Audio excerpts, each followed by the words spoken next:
we can use the parallel axis theorem to determine a second moment of area about an arbitrary axis, using the known second moment of area about the centroidal axis. Now recall that the second moment of area about an axis x was the integral of the squared distance to the differential area over the area of the section. Now we can split up the y distance as the distance from that area to the centroidal axis plus the distance from the centroidal axis to the axis where we're taking the moment of inertia about.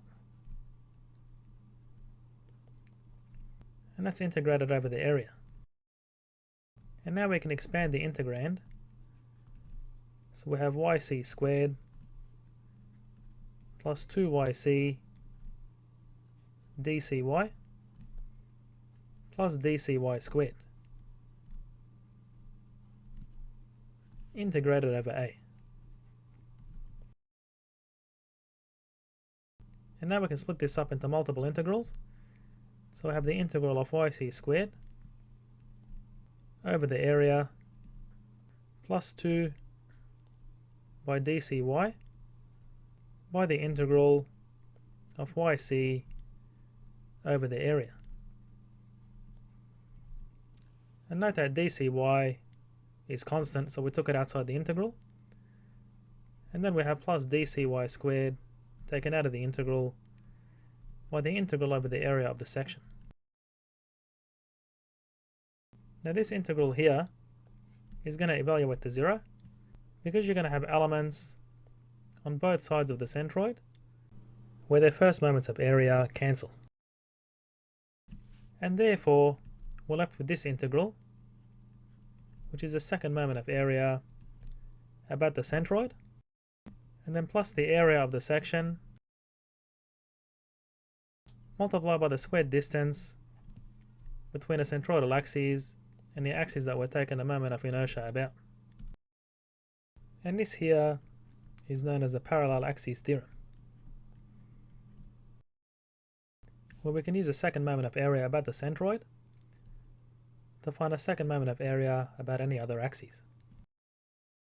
And we have a similar expression for the second moment of area about the y-axis, using the second moment of area about the y-axis of the centroid plus the area by the distance between the centroidal y-axis and the y-axis where we're taking the moment of inertia, and that's squared. And recall that the polar second moment of area was equal to the second moment of area about the x-axis plus the second moment of area about the y-axis. So if you substitute these expressions, we obtain ixx bar plus iyy bar plus the area by dcx squared plus dcy squared. And now for this example rectangular section, we know the second moment of area about the centroidal axis, which is the width of the section by the height of the section cubed on 12.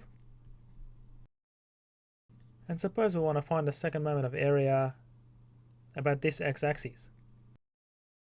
Well, the distance between the centroid and this axis is the height of the section on 2, and the area of the section is the width by the height. So using the parallel axis theorem, dcy squared is h on 2 squared. And that's equal to the second moment of area about the x-axis. So doing some algebra, we have bh cubed on 12 plus bh cubed on 4, which is 3 bh cubed on 12.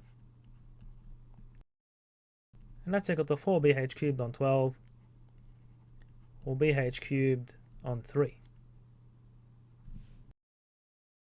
Please subscribe, like and comment to help me reach more students.